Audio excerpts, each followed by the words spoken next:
Ndị uwe ojii anwụchiela otu onye nkụzi ụka Katọlik chọọchị Reverend Fada Samuel Aniebonam nakwa mmadụ 5 ndị ọzọ. Ha kwuru sị na ha bụ ndị otu masọpụ. Ndị ụlọikpe kachasị elu n'ala Naịjirịa etinyego ụbọchị Tọzdee ka ha ga-anọ wee kpezie ikpe Maazị Nnamdi Kanu. Ngwa gezie ntị gị nke ọma ka ị nụrụ ya n'uju ya. Onye ekoteghị ọgọdọ ya ekotole ya.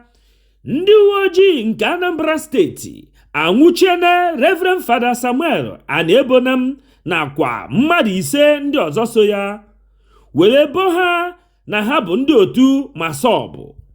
Ma dịka anyị siri nụ n'ọnụ onye mgbasa ozi nke ndị masọbụ a na-akpọ Maazị Chris Maọcha, o kwuru sị na ọ bụ ndị uwe ojii na-arụ ọrụ n'Ọkụzụ Junction nke a na-akpọ ndị SARS bụ ndị nke nwụchiri Reverend Fada Samuel na mmadụ 5 ndị ọzọ.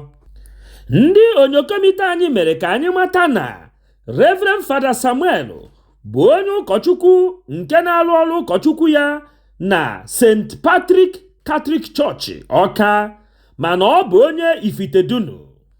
O were nụ na ndị uwe ojii si na mpaghara Ọkụzụ gara n'obodo ya nwa bụ Ifitedunu were kpụkọrọ ndị mmadụ nke ha na-ekwu na ha bụ ndị otu masọpụ. Nke otu onye n'ime ndị ahụ ha kpụkọrọ bụ ọgọ Reverend Fada Samuel, ọgọ ya nwoke, onye nke gbara afọ 87 sokwa na ndị ahụ akpụkọrọ n'Ifitedunu ma kpọchie ha n'ụlọ mkpọrọ nke ndị SARS dị na Ọkụzụ. Mgbe Reverend Fada Samuel nụrụ ihe ndị a, ọ gara na nke ndị uwe ojii na Ọkụzụ ịchọpụta ihe ha mere eji were nwụchikọrọ ha ma tụnye ha na nga. Kama ndị uwe ojii ahụ ga-akọwara Reverend Fada Samuel ihe ndị ha ji mere, ha gbasiri ike ma vurukwuo ya nwa bụ Fada Samuel ma tụnyekwuo ya n'ụlọ mkpọrọ. Aka na-ekwu ka a na-ekwu ha mavurukwuo onye nke nya Fada Samuel were bịa a na-akpọ draiva ya were manyekwuo ya n'ime ụlọ mkpọrọ ahụ. O nwekwuru mmadụ 3 bụ ndị nke so Reverend Fada Samuel were gaa ije ahụ. Ndị uwe ojii ahụ kpụkọkwuru mmadụ 3 ndị ahụ bonyekwuo fa n'ime ụlọ mkpọrọ. Mgbe ndị uwe ojii nwụchikọrọ mmadụ 5 niile ahụ wunye ha n'ụlọ mkpọrọ kpọchie ha, ha pụtazi na-ebo ha ebubo na ha niile ma Reverend Fada Samuel sozi na ndị masọpụ. Ogbu onye akpa ntị were na-ekwuzi na amaghị ebe a ga-esi were kwawa onye ukwu wara. Ihe mpụ dị iche iche na-eme n'ala Naịjirịa na-agba ndị mmadụ anya mmiri. Kedụzie ka ndị uwe ojii ga-esi na-akpa agwa dịka ndị enweghị ọzụzụ ọbụla banyere ọrụ nke ha na-arụ? Omume ọjọọ dị otu a ndị uwe ojii nke Naịjirịa na-eme dịka isi na gị kpọrọ ewu ga-amanye n'ọgbụrị nakwa were ọgbụrị manye ewu, ọkawa otu okwu ahụ ka ị na-ekwu. Ihe njikwu ihe a bụ ịkpọta onye nke yi akwa uwe babariga yi werezie uwe danchiki wunye ya n'arụ, onye ahụ ka bụ onye ọ bụ. Ndị uwe ojii nke a na-akpọ SARS bụ ndị nke a gara mkpagharị iwe n'ihi ajọ omume ha na-emeso ndị mmadụ, bụkwazi otu ndị ahụ ka a gbanwere na ha abụghọzi ndị SARS. Ọ ka bụkwa ofu ndị ahụ bụ ndị uwe ojii Ọkụzụ ka na-akpọ ofu mkpamkpa.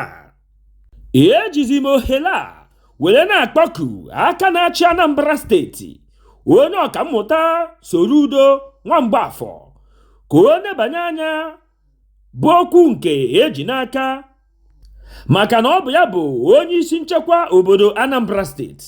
Dịka ọnụ na-ekwuru Anambra steeti ya jere ije dị n'okwu a ozigbo ka ihe dị otu a ghara ị na-emezi n'ala Anambra steeti na ala Igbo niile, ka ụmụ Igbo ṅụọ mmiri tọwa iko.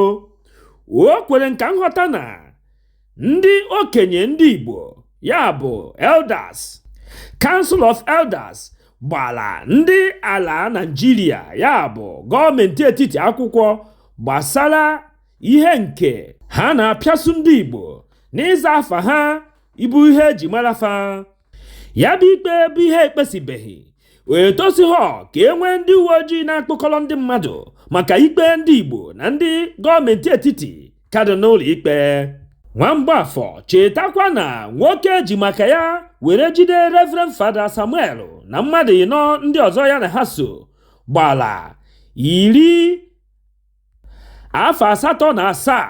Ekwekwala ka oyi tụgbuo ya n'ime ụlọ ndị SARS nke Ọkụzụ.